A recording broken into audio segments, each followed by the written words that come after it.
दोस्तों एक बार फिर से हम आपके लिए RSMSSB driver vacancy 2025 online form fill up की अपडेट लेके आ चुके हैं। ऑनलाइन आवेदन प्रक्रिया चल रही है। आप अपने ऑनलाइन फॉर्म फिल कर सकते हो। आवेदन करते समय आपको कोई भी गलती या फिर मिस्टेक नहीं करनी होगी, नहीं तो आपके एप्लीकेशन फॉर्म रिजेक्ट हो सकते हैं। आवेदन करते समय आपको कुछ महत्वपूर्ण बातों का ध्यान रखना होगा, तभी आपके एप्लीकेशन फॉर्म सक्सेसफुली सबमिट हो पाएंगे।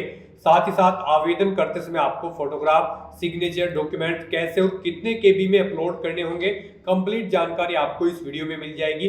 सभी प्रॉब्लम के हल सहित आपको इस वीडियो में स्टेप बाय स्टेप हम आपको कंप्लीट जानकारी दिखाएंगे। साथ ही साथ इस वीडियो में हम आपको ये भी जानकारी देंगे कि क्या यहाँ पर कैटेगरी वाइज वैकेंसीज निकली है, क्या एलिजिबिलिटी क्राइटेरिया है, एजुकेशनल क्वालिफिकेशन, एज लिमिट आपकी क्या रहेगी, क्या एग्जाम पैटर्न सिलेबस रहने वाला है, कैसे आप इस नोटिफिकेशन की पीडीएफ को डाउनलोड कर सकते हो, कैसे अप्लाई कर सकते हो और कब से कब तक आप अप्लाई ऑनलाइन कर सकते हो। स्टेप बाय स्टेप पूरी जानकारी के लिए आपको वीडियो शुरू से लेके एंड तक बिना स्किप किए हुए देखनी होगी। इस वीडियो को कंप्लीटली देखने पर ही आपके सभी सवाल और डाउट क्लियर होंगे। तो चलिए दोस्तों बिना कोई वक्त गंवाए शुरू करते हैं RSMSSB driver vacancy 2025 form fill up की पूरी जानकारी। फॉर्म भरने से पहले सबसे पहले आपको हमारी वेबसाइट IND सरकारी नौकरी के इस पेज पर विजिट करना होगा, जिसका लिंक आपको नीचे description plus first comment box में मिल जाएगा। और हमारे इस पेज पर विजिट करके आप यहां से RSSB राजस्थान ड्राइवर का फॉर्म फिल कर सकते हो। जी दोस्तों यहाँ पर देख सकते हो RSSB और RSMSSB की ओर से ड्राइवर के लिए नोटिफिकेशन रिलीज किया गया था, जिसमें 2756 वैकेंसीज निकली हुई थी। इसके लिए ऑनलाइन आवेदन प्रक्रिया 28 मार्च 2025 तक चलेगी। आप 28 मार्च तक अपना ऑनलाइन फॉर्म फिल कर सकते हो। क्वालिफिकेशन की बात की जाए तो 10वीं क्लास पास कैंडिडेट आवेदन कर सकते हैं, प्लस LMV या HMV ड्राइविंग लाइसेंस इसमें आपसे मांगा गया है। साथ में 3 साल का एक्सपीरियंस, 18 से 40 वर्ष आपकी आयु सीमा रहेगी। फीस जनरल OBC के लिए 600 रुपये है, OBC NCL के लिए 400 है, SC/ST के लिए भी यहाँ पर 400 रुपये है, जो कि आप ऑनलाइन मोड से पेमेंट कर सकते हो। सिलेक्शन होगा कंप्यूटर बेस्ड टेस्ट CBT के आधार पे, ऑनलाइन अप्लाई कर सकते हो। राजस्थान जॉब लोकेशन है, ऑल इंडिया से ऑनलाइन कर सकते हो। sso.rajasthan.gov.in पोर्टल से इसकी ऑफिशियल वेबसाइट है। इंपोर्टेंट लिंक सेक्शन के अंतर्गत ऑफिशियल नोटिफिकेशन PDF लिंक पर आप जैसे ही क्लिक करोगे तो इसकी PDF ओपन हो जाएगी। राजस्थान कर्मचारी चयन बोर्ड की ओर से नोटिफिकेशन रिलीज कर दिया गया है। इसमें आपको complete detail step by step दे दी गई है, जैसे कि वैकेंसीज की इंफॉर्मेशन, वाहन चालक की पोस्ट यहाँ पर निकली हुई है, ऑनलाइन आवेदन की प्रक्रिया पूरी आपको दी गई है, कैसे वन टाइम रजिस्ट्रेशन आप कर सकते हो, कैसे आप SSO के पोर्टल पर लॉगिन या फिर रजिस्ट्रेशन करते हुए अपना फॉर्म फिल कर सकते हो। फॉर्म फिल करते समय डॉक्यूमेंट, फोटोग्राफ, सिग्नेचर कैसे और कितने केबी में आपको अपलोड करने होंगे, और फॉर्म फिल करते समय आपको कैसे अपना फीस पेमेंट करना होगा। कैटेगरी वाइज भी वैकेंसीज की आपको यहाँ पर इंफॉर्मेशन दे दी गई है, साथ ही साथ क्वालिफिकेशन की डिटेल, साथ ही साथ एज लिमिट, एज रिलैक्सेशन किस कैटेगरी को कितने आयु सीमा में छूट दी जा रही है, इस वीडियो से आप चेकआउट कर सकते हो। पूरी PDF यहाँ पर आपको हिंदी में रीड करना अनिवार्य है अप्लाई ऑनलाइन करने से पहले। इसको पूरा पढ़ने से आपके सभी सवाल और डाउट क्लियर होंगे। PDF में आपको एग्जाम पैटर्न सिलेबस भी दिया गया है। इस PDF के एंड में आपको पूरा सिलेबस सब्जेक्ट वाइज डिटेल में दे दिया गया है। PDF रीड आउट करने के बाद में आपको अप्लाई ऑनलाइन लिंक पर क्लिक करना होगा, तो आपके सामने इसका ऑनलाइन का पोर्टल ओपन हो जाएगा। यहाँ पर अगर आपने पहले से रजिस्ट्रेशन कर रखा है तो आपको यहाँ पर अपनी डिजिटल आइडेंटिटी या फिर SSO ID user name enter करना है, अपना पासवर्ड एंटर करना है, ये कैप्चा कोड यहाँ पर एंटर करना है और लॉगिन की स्टेप पर क्लिक करके अपने डैशबोर्ड में लॉगिन कर लेना है और फिर आपको अपना फॉर्म अप्लाई करना है। और अगर आप SSO के इस पोर्टल के थ्रू राजस्थान की किसी भी भर्ती के लिए फर्स्ट टाइम अप्लाई करने जा रहे हो तो सबसे पहले यहाँ पर आपको अपना रजिस्ट्रेशन करना होगा। उसके लिए आपको रजिस्ट्रेशन की स्टेप पर क्लिक करना है। फिर यहाँ पर आपके सामने कुछ इस तरह से इंटरफेस ओपन होगा। यहाँ पर आप अपना रजिस्ट्रेशन जन आधार या फिर गूगल अकाउंट के थ्रू कर सकते हो। जन आधार के थ्रू केवल राजस्थान के कैंडिडेट ही कर सकते हैं और गूगल अकाउंट के थ्रू ऑल इंडिया से सभी कैंडिडेट यहाँ पर अपना रजिस्ट्रेशन कर सकते हैं। तो गूगल के थ्रू अगर आप यहाँ पर अपना रजिस्ट्रेशन करते हो तो आप गूगल के ऑप्शन पर क्लिक करें, अपनी जीमेल ID और पासवर्ड एंटर करके आप कुछ इस तरह से लॉगिन हो जाओगे। यहाँ पर अब आपको अपना डिजिटल आइडेंटिटी SSO ID या फिर यूजर नेम एंटर करना है। आपको ये आपकी ईमेल ID के अकॉर्डिंग मिलेगा। यहाँ पर आप इसे में चेंज भी कर सकते हैं। इसमें आप 1 2 3 या फिर कोई alpha numeric format number enter करके अपनी चॉइस के अकॉर्डिंग आप अपना SSO ID या फिर यूजर नेम यहाँ पर सेट कर सकते हो। उसके बाद यहाँ पर आपको अपना पासवर्ड एंटर करना है। यहाँ पर आपका पासवर्ड 5 से 20 कैरेक्टर के बीच में होना चाहिए और ये अल्फा न्यूमेरिक फॉर्मेट में होना चाहिए। मींस आपके पासवर्ड में कम से कम एक अपर केस कैरेक्टर, एक लोअर केस कैरेक्टर, एक इंटीजर नंबर और एक स्पेशल कैरेक्टर जैसे कि @ या फिर डॉलर होना चाहिए। तो इस फॉर्मेट में आपको यहाँ पर अपना पासवर्ड सेट करना है। वही पासवर्ड आपको कंफर्म पासवर्ड फील्ड में एंटर करना है। यहाँ पर पासवर्ड एंटर करने के बाद आपको अपना मोबाइल नंबर यहाँ पर एंटर करना है और फिर रजिस्टर बटन पर क्लिक करना है। रजिस्टर बटन पर क्लिक करने के बाद यहाँ पर आपके सामने मैसेज शो हो जाएगा कि आपका रजिस्ट्रेशन सक्सेसफुली SSO ID पर बंद हो चुका है। अब आप लॉगिन करके अपना एप्लीकेशन फॉर्म भर सकते हो। यहाँ पर आपको ओके करना है। यहाँ पर आपको अपना यूजर नेम और पासवर्ड डालने के बाद एक कैप्चा फिल करके लॉगिन कर लेना है। इस प्रकार से यहाँ पर आप राजस्थान के इस पोर्टल पर, जी हाँ दोस्तों, राजस्थान सिंगल साइन ऑन के इस पोर्टल पर लॉगिन हो जाओगे। फिर यहाँ पर आपकी प्रोफाइल के लिए आपसे कुछ डिटेल मांगी जाएगी। वो डिटेल्स आप यहाँ पर फिल कर सकते हो, जैसे कि आपका first name, last name, display name और डेट ऑफ बर्थ आप यहाँ से इस कैलेंडर में से सिलेक्ट कर सकते हो। अपना जेंडर आपको बताना है कि आप मेल हो या फिर फीमेल या फिर ट्रांसजेंडर। उसके बाद आपको अपना मोबाइल नंबर यहाँ पर एंटर करना है। उसके बाद आप अपना मोबाइल नंबर यहाँ पर एंटर करके उसको वेरीफाई कर सकते हो। ईमेल आईडी अगर आपको चेंज करनी है वो आप यहाँ से चेंज कर सकते हो। अपना टेलीफोन नंबर आपको यहाँ पर प्रोवाइड कराना है। उसके बाद आपको अपना पोस्टल एड्रेस यहाँ पर एंटर करना है, पोस्टल कोड उसके बाद आपको एंटर करना है। फिर अपना सिटी या डिस्ट्रिक्ट यहाँ पर बताना है। फिर आपको यहाँ से अपना स्टेट सिलेक्ट करना है। उसके बाद अगर आपके पास कोई आपकी बहामास आईडी या फिर इनरोलमेंट आईडी है वो यहाँ पर एंटर करके आप फैच कर सकते हो। ऐसे ही आप अपनी जन आधार आईडी या इनरोलमेंट आईडी यहाँ पर डालकर उसे फैच कर सकते हो। अदरवाइज आपको यहाँ पर अपना आधार नंबर वैलिडेट करना है। यहाँ पर आप अपना आधार नंबर डाल सकते हो और पूरी डिटेल यहाँ पर फिल करने के बाद आपको अपडेट बटन पर क्लिक करना होगा। इस तरह से यहाँ पर आपकी प्रोफाइल अपडेट हो जाएगी। प्रोफाइल अपडेट करने के बाद आपको यहाँ पर सिटीजन एप्स में जाकर रिक्रूटमेंट पोर्टल पर क्लिक करना है। यहाँ पर आपके सामने रिक्रूटमेंट पोर्टल ओपन हो जाएगा। सबसे पहले यहाँ पर आपको अपने डैशबोर्ड में वन टाइम रजिस्ट्रेशन लिंक पर क्लिक करके अपना रजिस्ट्रेशन कर लेना है। यहाँ पर आपको अपनी qualification details, personal details, communication details, domicile details और एडिशनल कैटेगरीज की डिटेल्स प्रोवाइड कराने के बाद अपना रजिस्ट्रेशन कर लेना है। यहाँ पर वन टाइम रजिस्ट्रेशन में आपसे सबसे पहले पूछा गया है कि आप राजस्थान रेजिडेंस कैंडिडेट हो या फिर नहीं। यस या नो आपको चूज करना है। अगर आप राजस्थान से हो तो आपको यस सेलेक्ट करना है, अदरवाइज आपको नो सेलेक्ट करना है। उसके बाद यहाँ पर आपको अपना आधार नंबर एंटर करना है। आधार नंबर एंटर करने के बाद आपको यहाँ पर सेंड OTP बटन पर क्लिक करना है। एक OTP आपके रजिस्टर्ड मोबाइल नंबर पर आ जाएगा। वो OTP यहाँ पर आपको एंटर करके ऑथेंटिकेट करना है, वेरीफाई करना है। फिर ये OTP आपको यहाँ पर डालकर वेरीफाई कर लेना है, ओके करना है। इस प्रकार से यहाँ पर आपका आधार नंबर वेरीफाई हो चुका है। उसके बाद यहाँ पर आपका candidate name, gender, father name, date of birth automatically Aadhaar card से फैच करके उठा ली गई है। उसके बाद यहाँ पर आपको अपना मोबाइल नंबर एंटर करना है। फिर आपको यहाँ पर अपनी ईमेल आईडी एंटर करनी है। ये ईमेल आईडी आप SSO प्रोफाइल से उठा सकते हैं फैच करके, जो आपने रजिस्ट्रेशन के टाइम प्रोवाइड कराई थी। उसके बाद यहाँ पर आपको वेरीफाई OTR करना है और फिर आपको फाइनल सबमिट बटन पर क्लिक करना है।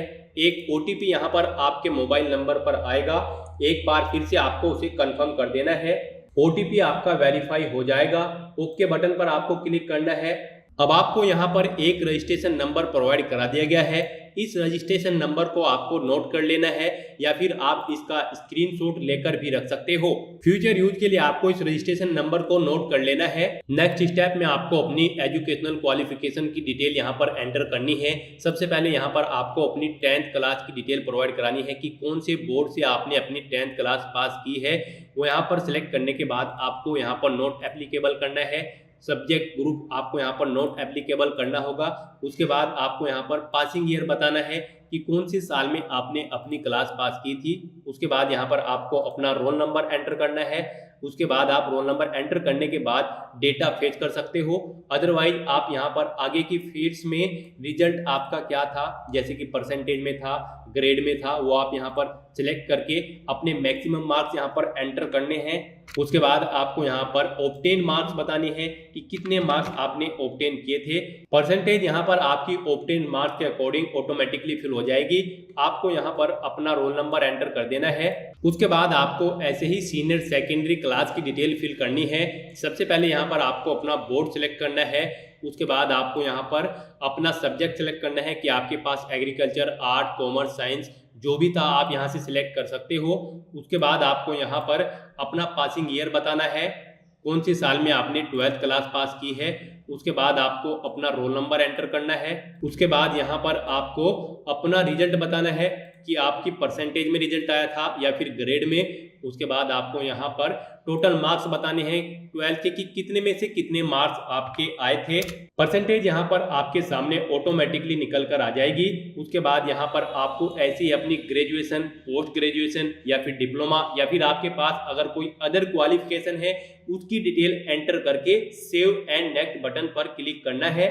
यहाँ पर आपकी एजुकेशनल डिटेल सक्सेसफुली अपडेट हो चुकी है। एक बार फिर से आपको ओके करना है। अब आपको यहाँ पर अपनी पर्सनल डिटेल्स एंटर करनी है। यहाँ पर आपको अपना नाम हिंदी में टाइप करना है इस कीबोर्ड के जरिए, या फिर आप इसको कैंसिल भी करके खाली भी छोड़ सकते हो। फादर का नाम भी आपको यहाँ पर हिंदी में एंटर करना है, या फिर आप इस कॉलम को खाली भी छोड़ सकते हो। मदर का नेम आपको यहाँ पर इंग्लिश में एंटर करना है और फिर यहाँ पर हिंदी में एंटर करना है, या फिर आप इस कॉलम को खाली भी छोड़ सकते हो। इसके बाद आपको अपना मैरिटल स्टेटस बताना है कि आप मैरिड हो या फिर अनमैरिड। अगर मैरिड हो तो यहाँ पर आपको अपनी वाइफ का नाम, अगर आप फीमेल यहाँ पर अप्लाई कर रहे हो तो आपको यहाँ पर अपने हस्बैंड का नाम सपोज नेम में एंटर करना होगा।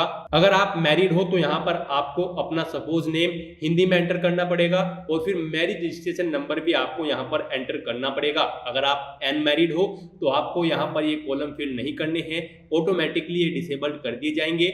और अगर यहाँ पर आपके बच्चे हैं तो कितने बच्चे हैं आपको यहाँ पर एंटर करना होगा।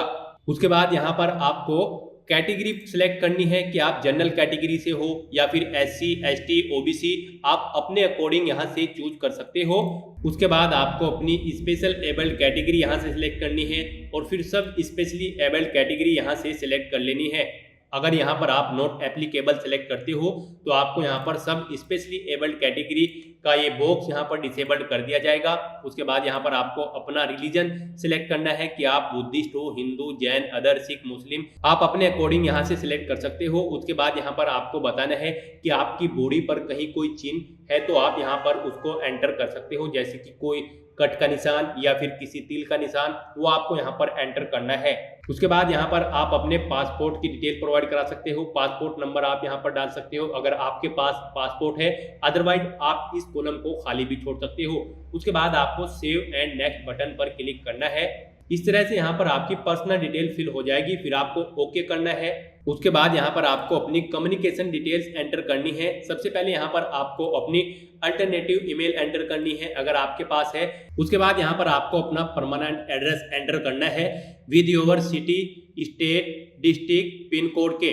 परमानेंट एड्रेस एंटर करने के बाद यहाँ पर आपको अपना कोरोस्पोंडेंस एड्रेस एंटर करना है। अगर आपका कोरोस्पोंडेंस एड्रेस परमानेंट एड्रेस से अलग है तो यहाँ पर आप मैन्युअली फिल कर सकते हो, और अगर आपका परमानेंट एड्रेस और कोरोस्पोंडेंस एड्रेस सेम है तो बस आपको यहाँ पर सेम एज अबव इस चेक बॉक्स को क्लिक करना है। यहाँ पर ऑटोमेटिकली आपका परमानेंट एड्रेस ही फिल हो जाएगा। फिर आपको सेव एंड नेक्स्ट बटन पर क्लिक करना है। यहाँ पर आपकी कम्युनिकेशन डिटेल सक्सेसफुली सेव हो चुकी है, आपको ओके करना है। कम्युनिकेशन डिटेल प्रोवाइड कराने के बाद आपको अपनी डोमिसाइल डिटेल्स यहाँ पर फिल करनी है। यहाँ पर आपसे सबसे पहले पूछा गया है कि आप TSP एरिया से बिलोंग करते हो या फिर सहारिया से या फिर नन। आपको इनमें से अपने अकॉर्डिंग किसी भी एरिया को सिलेक्ट कर लेना है। उसके बाद आपको अपनी नेशनलिटी बतानी है कि आप इंडियन हो, भूटान हो या फिर नेपाल से हो। उसके बाद आपको यहाँ पर अपना होम स्टेट सिलेक्ट करना है। अगर आप यहाँ पर TSP एरिया सिलेक्ट करते हो तो यहाँ पर आपके सामने केवल राजस्थान स्टेट का ऑप्शन आएगा। TSP एरिया में केवल राजस्थान स्टेट यहाँ पर आता है। अगर यहाँ पर आप नन सेलेक्ट करते हो तो यहाँ पर इंडियन सेलेक्ट करने के बाद आपके सामने इंडिया के बाकी के सब स्टेट भी शो हो जाएंगे। आप अपने अकॉर्डिंग यहाँ से अपना स्टेट चूज कर सकते हो। उसके बाद आपको अपना डिस्ट्रिक्ट सिलेक्ट करना है कि कौन से डिस्ट्रिक्ट से आप बिलोंग करते हो। होम डिस्ट्रिक्ट सिलेक्ट करने के बाद आपको अपनी तहसील या सिटी बतानी है, अगर यहाँ पर इस पॉपअप लिस्ट में शो होगा, अदरवाइज आपको इसे खाली छोड़ देना है। फिर उसके बाद आपको यहाँ पर बताना है कि क्या आप इंडिया में किसी अदर कंट्री से सेटल हुए हो, तो आपको यस या नो यहाँ पर सिलेक्ट करना है। उसके बाद अगर आप यहाँ पर यस सिलेक्ट करते हो तो यहाँ पर उस कंट्री का नाम आपको सिलेक्ट कर लेना है, और अगर आप यहाँ से नो सिलेक्ट करते हो तो आपको यहाँ पर कुछ भी सिलेक्ट नहीं करना पड़ेगा फ्रॉम विच कंट्री सेक्शन में। बस उसके बाद आपको सेव एंड नेक्स्ट बटन पर क्लिक करना है। तो यहाँ पर आपकी डोमिसाइल की डिटेल सक्सेसफुली सेव हो चुकी है, आपको ओके करना है। डोमिसाइल डिटेल प्रोवाइड कराने के बाद आपको अपनी एडिशनल कैटेगरीज की डिटेल्स यहाँ पर एंटर करनी है। सबसे पहले यहाँ पर आपसे पूछा गया कि क्या आप एक सर्विसमैन हो, अगर हो तो आपको यस करना है, अदरवाइज आपको नो सिलेक्ट करना है। यस अगर यहाँ से आप सिलेक्ट करते हो तो आपको अपना पीपीओ नंबर यहाँ पर एंटर करना है, और उसके बाद यहाँ पर आपसे पूछा गया कि क्या आप कोई स्पोर्ट पर्सन है, यस या नो आप अपने अकॉर्डिंग सिलेक्ट कर सकते हो। स्पोर्ट कोटा में अगर आप यस सिलेक्ट करते हो तो आपको बताना होगा उसके बाद कि आप डिस्ट्रिक्ट लेवल के स्पोर्ट पर्सन हो या फिर स्टेट या फिर नेशनल या फिर इंटरनेशनल, आप अपने अकॉर्डिंग यहाँ से यस या नो सिलेक्ट कर सकते हो। उसके बाद अगर आप एनसीसी कैडेट इंस्ट्रक्टर हो तो आपको यहाँ से सिलेक्ट कर लेना है यस या फिर नो। इस तरह से यहाँ पर आपको अपने अकॉर्डिंग यस या नो सिलेक्ट कर लेना है, और फिर सेव एंड नेक्स्ट बटन पर क्लिक करना है। यहाँ पर आपकी एडिशनल कैटेगरी सेव्ड हो चुकी है सक्सेसफुली, आपको ओके करना है। तो इस तरह से यहाँ पर आपका वन टाइम रजिस्ट्रेशन यानी कि OTR सक्सेसफुली कंप्लीट हो चुका है। आपका वन टाइम रजिस्ट्रेशन कंप्लीट होने के बाद आपको यहाँ पर स्टेट रिक्रूटमेंट पोर्टल SSO के ऑन गोइंग रिक्रूटमेंट सेक्शन में रिडायरेक्ट कर दिया जाएगा। यहाँ पर आपको ड्राइवर डायरेक्ट रिक्रूटमेंट 2024 RSSB के सामने अप्लाई नाउ के लिंक पर क्लिक करना है। गाइस यहाँ पर अगर आपने अभी तक अपना वन टाइम रजिस्ट्रेशन की जो फीस है वो पे नहीं की है तो आपको पहले वो पे करनी होगी। उसके लिए आपको ओके करना है, वन टाइम रजिस्ट्रेशन किस टैब पर क्लिक कर देना है। उसके बाद आपके सामने कुछ इस तरह से इंटरफेस ओपन होगा। यहाँ पर आपको पे फी ऑप्शन पर क्लिक करना है। उसके बाद आपसे पूछा गया कि क्या आप राजस्थान रेजिडेंट के कैंडिडेट हैं, अगर हैं तो यस करें, नहीं है तो आप नो ऑप्शन सिलेक्ट करें। उसके बाद यहाँ पर आपको अपनी कैटेगरी सिलेक्ट करनी है। उसके बाद आपसे पूछा गया कि क्या आप स्पेशली एबल्ड कैंडिडेट हैं, अगर हैं तो यस करें, नहीं तो नो ऑप्शन सिलेक्ट करें। गाइस यहाँ पर हम आपको बता दें, यहाँ पर जनरल OBC कैंडिडेट को 600 रुपये वन टाइम रजिस्ट्रेशन फीस के रूप में जमा कराने हैं। OBC NCL कैंडिडेट को 400 रुपये, SC ST कैंडिडेट को भी 400 रुपये यहाँ पर फीस के रूप में जमा कराने हैं। तो यहाँ पर अब आपको पे फीस के ऑप्शन पर क्लिक करना है, ओके करना है, और फिर यहाँ पर आपको फीस पेमेंट के इंटरफेस पर डायरेक्ट किया जाएगा। यहाँ पर आप नेट बैंकिंग, एग्रीगेटर या फिर QR कोड के थ्रू अपना फीस पेमेंट कर सकते हो। QR कोड पेमेंट ऑप्शन आपके लिए बेस्ट रहेगा, आप इस ऑप्शन पर क्लिक करें। फिर यहाँ पर फोन पे ऑप्शन सेलेक्ट करें, पे नाउ पर क्लिक करें। उसके बाद आपके सामने कुछ इस तरह से इंटरफेस शो होगा। गाइस यहाँ पर आप शो कोड इस ऑप्शन पर क्लिक करें, इस बारकोड को स्कैन करें और अपना फीस पेमेंट कर दें। सक्सेसफुली फीस पेमेंट करने के बाद यहाँ से आप अपने एप्लीकेशन फीस पेमेंट की एक रिसीट भी डाउनलोड कर सकते हो फ्यूचर यूज के लिए। और फीस पेमेंट करने के बाद आपको यहाँ पर अपना OTR E-KYC करना होगा। आप OTR E-KYC के इस ऑप्शन पर क्लिक करें। उसके बाद यहाँ पर आपको इन इंस्ट्रक्शंस को रीड करना है। गाइस यहाँ पर आपको अपना लाइव फोटो कैप्चर करना है। उसके लिए आप इस चेकबॉक्स को ओके करें, टेक फोटो ऑप्शन पर क्लिक करें और अपना लाइव फोटो यहाँ पर कैप्चर कर लें। गाइस यहाँ पर कैंडिडेट के सामने लाइव फोटो कैप्चर करते हुए कुछ प्रॉब्लम फेस हो रही होगी। हम आपको बता दें यहाँ पर हर 5 सेकंड के टाइमर के पश्चात अभ्यर्थी को अपनी पलक 2-3 बार झपकानी है। यदि आपकी फोटो बंद आंखों के साथ कैप्चर हुई होगी तो आपको दोबारा से अपना फोटो कैप्चर कर लेना है। फोटो कैप्चर करते समय कैंडिडेट को यहाँ पर सीधा कैमरे की तरफ देखना है, और यदि आप चश्मे का इस्तेमाल करते हो तो आपको अपना फोटो चश्मे के साथ ही यहाँ पर खिंचवाना है। और जब यहाँ पर आप अपना फोटो कैप्चर करेंगे तो वहां पर जहां पर आप अपना फोटो कैप्चर कर रहे हैं उस कमरे में पर्याप्त रोशनी होनी चाहिए। आपका फोटो यहाँ पर अंधकार में नहीं होना चाहिए। जब तक आपका फोटो यहाँ पर स्पष्ट नहीं होगा तब तक आप बार बार अपना फोटो कैप्चर कर सकते हैं। लेकिन अगर एक बार OTP के माध्यम से आपने वेरिफिकेशन कर लिया, फाइनल सबमिट कर दिया, उसके बाद आप अपना फोटो कैप्चर नहीं कर पाओगे। तो दोस्तों इन चीजों को ध्यान में रखते हुए आप अपना फोटो कैप्चर कर सकते हो। उसके बाद यहाँ पर आपको अपना handwritten specimen document upload करना है। इसका साइज आपका 100 से 200 KB के बीच में होना चाहिए और ये PDF फॉर्मेट में होनी चाहिए। इसका फॉर्मेट लेने के लिए आपको सैंपल फाइल इस लिंक पर क्लिक करना है। उसके बाद आपके सामने फाइल डाउनलोड होकर कुछ इस तरह से ओपन हो जाएगी। यहाँ पर आपको अपनी डिटेल्स प्रोवाइड करनी है, जैसे कि अपना नाम, अपने पिता का नाम, जन्म और दिनांक, भर्ती प्रस्ताव, अपने हस्ताक्षर आपको यहाँ पर करने हैं और फिर यहाँ पर आपको हिंदी में अपने बारे में कुछ लिख देना है और फिर आपको अपने सिग्नेचर करने हैं। ऐसे ही यहाँ पर आपको इंग्लिश में भी अपनी हैंड राइटिंग में ही ये डिटेल्स प्रोवाइड करनी है, जैसे कि आपका नाम, आपके फादर का नाम, आपकी डेट ऑफ बर्थ, अपने सिग्नेचर करें और अपने बारे में यहाँ पर इंग्लिश में कुछ लिख दें। फिर यहाँ पर आप अपनी SSO ID एंटर करें, अपना OTR नंबर एंटर करें, अपना परमानेंट एड्रेस आप यहाँ पर एंटर करें और सिग्नेचर के ऊपर आप अपने सिग्नेचर कर दें। इस तरह से आपको अपनी ये PDF कंप्लीटली फिल कर लेनी है और फिर इसे आपको अपलोड करना है। अपलोड करने के लिए आपको यहाँ पर चूज फाइल बटन पर क्लिक करना है, अपनी इस फाइल को सिलेक्ट करना है और अपना ये handwritten specimen document upload कर देना है। इस तरह से अपना लाइव फोटो कैप्चर करने के बाद और ये डॉक्यूमेंट अपलोड करने के बाद आपको सबमिट E-KYC इस ऑप्शन पर क्लिक कर देना है। अपनी OTR की फीस जमा कराने के बाद और अपनी E-KYC करने के बाद आपको दोबारा से ऑनगोइंग रिक्रूटमेंट सेक्शन में आना है और यहाँ पर आपको ड्राइवर डायरेक्ट रिक्रूटमेंट 2024 RSSB के सामने दोबारा से अप्लाई नाउ के इस लिंक पर क्लिक करना है। उसके बाद आपके सामने कुछ इस तरह से इंटरफेस ओपन होगा। अब यहाँ पर आपको ड्राइवर की इस टैब पर दोबारा से क्लिक कर देना है। नेक्स्ट आपके सामने कुछ इस तरह से इंटरफेस ओपन होगा। अब यहाँ पर आपको कुछ चीज़ें आपकी ऑटोमेटिकली फिल मिल जाएगी जो आपने रजिस्ट्रेशन टाइम पे फिल की थी, जैसे कि यहाँ पर आपको आपकी कैटेगरी ऑटोमेटिकली फिल मिल जाएगी। उसके बाद यहाँ पर आपसे पूछा गया है कि क्या आप विशेष दिव्यांगजन श्रेणी प्रमाण पत्र आपके पास है, अगर है तो सर्टिफिकेट का नंबर आप यहाँ पर एंटर करें, आप अपना रिलीजन यहाँ पर सेलेक्ट करें, अपनी वैवाहिक स्थिति मैरिटल स्टेटस आप सेलेक्ट करें। फिर यहाँ पर अगर आप मैरिड हो तो यहाँ पर आप अपने हस्बैंड या वाइफ का नाम एंटर करें, आपके कितने जीवित बच्चे हैं उनकी संख्या यहाँ पर आप दें, आपकी ईमेल आईडी, अपार आईडी आपको यहाँ पर ऑटोमेटिकली फिर मिल जाएगी। आपके वन टाइम रजिस्ट्रेशन से यहाँ पर आपको कुछ डिटेल्स ऑटोमेटिकली फैच मिल जाएगी। फिर आपसे पूछा गया है कि क्या आप राजस्थान के अनुसूचित क्षेत्र से संबंधित हैं, अगर है तो यस करें, नहीं तो नो ऑप्शन सेलेक्ट करें। उसके बाद यहाँ पर आपको अपना कोरोस्पोंडेंस एड्रेस एंटर कर देना है। यहाँ पर आपको अपना एड्रेस एंटर करना है, अपना स्टेट सेलेक्ट करना है, डिस्ट्रिक्ट सेलेक्ट करना है, अपना शहर या गांव सेलेक्ट करना है, पिन कोड आपको देना है, अपना फोन नंबर ऑप्शनल है, आप यहाँ पर फोन नंबर भी एंटर कर सकते हो और फिर आपको यहाँ पर नेक्स्ट ऑप्शन पर क्लिक कर देना है। फिर यहाँ पर आपसे पूछा गया है आपने जो मोबाइल नंबर और ईमेल आईडी दी है क्या वो करेक्ट है, अगर यहाँ पर करेक्ट है तो आप यस के इस ऑप्शन पर क्लिक करें और फिर आपके सामने कुछ इस तरह से इंटरफेस ओपन हो जाएगा। अब यहाँ पर आपको अपनी पर्सनल डिटेल प्रोवाइड करानी है। इसमें आपको सबसे पहले अपनी नेशनलिटी यहाँ पर प्रोवाइड करानी है, फिर यहाँ पर आपको अपना होम स्टेट सेलेक्ट कर लेना है, फिर यहाँ पर आपको अपना होम डिस्ट्रिक्ट सेलेक्ट कर लेना है।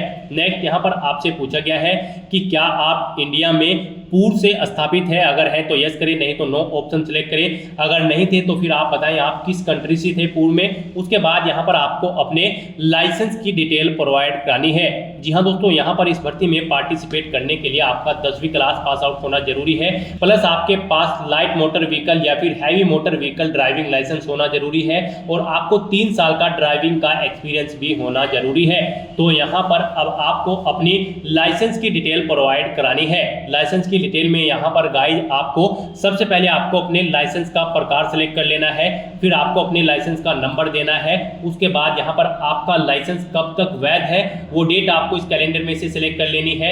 यहाँ पर आपको ये सभी डिटेल्स आपके लाइसेंस में मिल जाएंगी। आप अपना लाइसेंस अपने सामने रखकर ये डिटेल्स फिल कर दें। फिर आपसे पूछा गया कि क्या आप भूतपूर्व सैनिक हैं, अगर है तो यस करें और फिर उसकी डिटेल दें, नहीं है तो आप नो ऑप्शन सेलेक्ट कर लें। उसके बाद यहाँ पर आपसे पूछा गया है कि क्या आप स्पोर्ट्स पर्सन है, अगर है तो यस करिए और उसकी डिटेल दें, नहीं है तो आप नो ऑप्शन सेलेक्ट कर ले। नेक्स्ट आपसे पूछा गया कि क्या आप मौजूदा सरकारी विभाग या फिर सार्वजनिक उपक्रम कर्मचारी हैं, अगर है तो यहाँ पर आप यस ऑप्शन सेलेक्ट करें, नहीं तो आप नो ऑप्शन सेलेक्ट कर लें। उसके बाद यहाँ पर आपसे पूछा गया है कि क्या आप एज में एडिशनल रिलैक्सेशन लेना चाहते हैं, अगर चाहते हैं तो यस करें, नहीं तो आप नॉट एप्लीकेबल ऑप्शन सेलेक्ट कर लें और फिर गाइस यहाँ पर आप नेक्स्ट ऑप्शन पर क्लिक कर दें। नेक्स्ट यहाँ पर आपको अपनी एजुकेशनल क्वालिफिकेशन की डिटेल देनी है। यहाँ पर इस भर्ती में पार्टिसिपेट करने के लिए, जैसा कि हम आपको ऑलरेडी बता चुके हैं गाइस, इस भर्ती में पार्टिसिपेट करने के लिए आपका 10वीं क्लास पास आउट होना जरूरी है किसी वेल रिकॉग्नाइज्ड बोर्ड या फिर स्कूल से,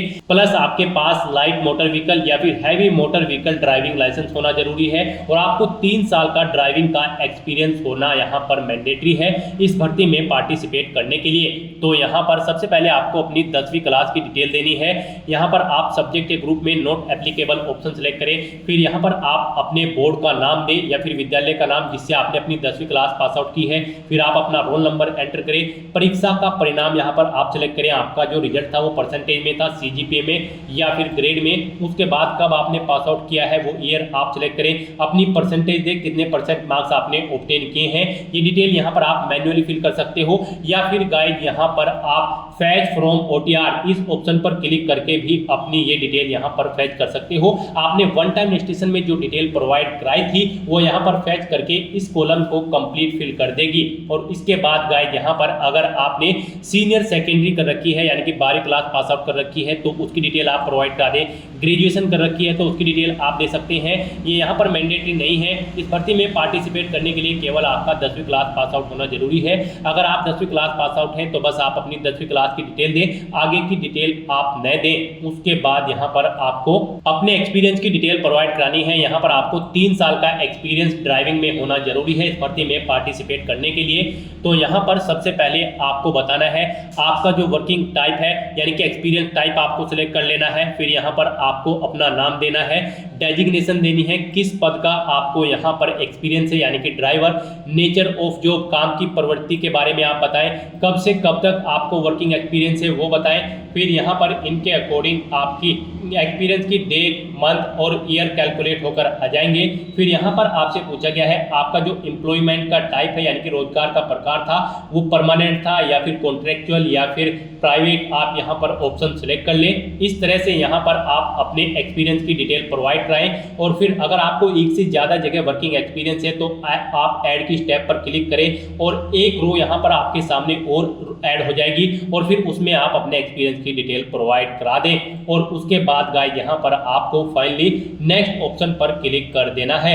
फिर यहाँ पर आपको अपना फोटोग्राफ और सिग्नेचर अपलोड करने हैं। यहाँ पर आपका फोटो 50 KB से 100 KB के बीच में होना चाहिए और ये JPG या फिर JPEG फॉर्मेट में होना चाहिए। ऐसे ही यहाँ पर आपके सिग्नेचर 20 KB से 50 KB के बीच में होने चाहिए JPEG या फिर JPG फॉर्मेट में। आपको गाइस यहाँ पर चूज फाइल बटन पर क्लिक करना है, फाइल को सेलेक्ट करना है और अपना फोटो और सिग्नेचर यहाँ पर अपलोड कर देने हैं। उसके बाद यहाँ पर आपकी बॉडी पर कोई कट या तिल का निशान है तो उस पैलेस का नाम आप यहाँ पर एंटर करें, नहीं है तो आप यहाँ पर नो मार्क एंटर कर सकते हो। गाइस यहाँ पर इस सेक्शन में आपको केयरफुली अपने डॉक्यूमेंट अपलोड करने हैं। यही वो एरिया है जिसमें कॉमनली कैंडिडेट्स मिस्टेक कर देते हैं, यानी कि आपको दी गई गाइडलाइंस के अकॉर्डिंग अपने डॉक्यूमेंट्स यहाँ पर अपलोड करने हैं, अदरवाइज आपका एप्लीकेशन फॉर्म यहाँ पर रिजेक्ट हो सकता है। तो अपने डॉक्यूमेंट्स को अपलोड करने के बाद अब आपको नेक्स्ट ऑप्शन पर क्लिक कर देना है। नेक्स्ट यहाँ पर आपको अपनी पोस्ट प्रेफरेंस सेलेक्ट करनी है। यहाँ पर आप सेलेक्ट करें आप सब ऑर्डिनेट डिपार्टमेंट ऑफ राजस्थान को फर्स्ट नंबर पर प्रेफरेंस देना चाहते हैं या फिर राजस्थान पब्लिक सर्विस कमीशन को यहाँ पर आप फर्स्ट नंबर पर प्रेफरेंस देना चाहते हैं। आप अपनी चॉइस के अकॉर्डिंग जिसे फर्स्ट नंबर पर प्रेफरेंस देना चाहते हैं उसे यहाँ पर आप फर्स्ट नंबर पर सिलेक्ट करें और जिसे सेकंड नंबर पर प्रेफरेंस देना चाहते हैं उसे आप यहाँ पर सेकंड नंबर पर सिलेक्ट कर लें। इस तरह से अपनी पोस्ट प्रेफरेंस सिलेक्ट करने के बाद फिर आपको नेक्स्ट ऑप्शन पर क्लिक कर देना है। उसके बाद आपको आपके एप्लीकेशन फॉर्म का पूरा प्रीव्यू यहाँ पर शो कर दिया जाएगा। आपको सभी डिटेल्स केयरफुली चेकआउट करनी है, पेज को नीचे स्क्रॉल डाउन करना है, डिक्लेरेशन सेक्शन में आना है, इस चेकबॉक्स को ओके करना है और फिर यहाँ पर अगर कोई मिस्टेक है तो गाइस आप अपडेट बटन पर क्लिक करके अपडेट कर सकते हैं। नहीं तो अगर सभी चीजें ओके हैं तो फिर आपको यहाँ पर फाइनल सबमिट के इस बटन पर क्लिक कर देना है और अपना एप्लीकेशन फॉर्म सबमिट कर देना है। फाइनल सबमिट बटन पर क्लिक करते ही आपका एप्लीकेशन फॉर्म सक्सेसफुली सबमिट हो जाएगा। उसके बाद आपको अपने एप्लीकेशन फॉर्म का एक हार्ड कॉपी प्रिंट आउट ले लेना है फ्यूचर यूज के लिए, फ्यूचर रेफरेंस के लिए। तो दोस्तों ऐसे आप राजस्थान RSSB 2756 ड्राइवर की पोस्ट के लिए अपना फॉर्म अप्लाई कर सकते हो बिना कोई मिस्टेक किए हुए। आज की इस वीडियो में बस इतना ही। आई होप वीडियो आपको पसंद आई होगी। अगर पसंद आई हो तो इसे लाइक और शेयर करें, चैनल पर नए हो तो इसे सब्सक्राइब कर लें। Thanks for watching.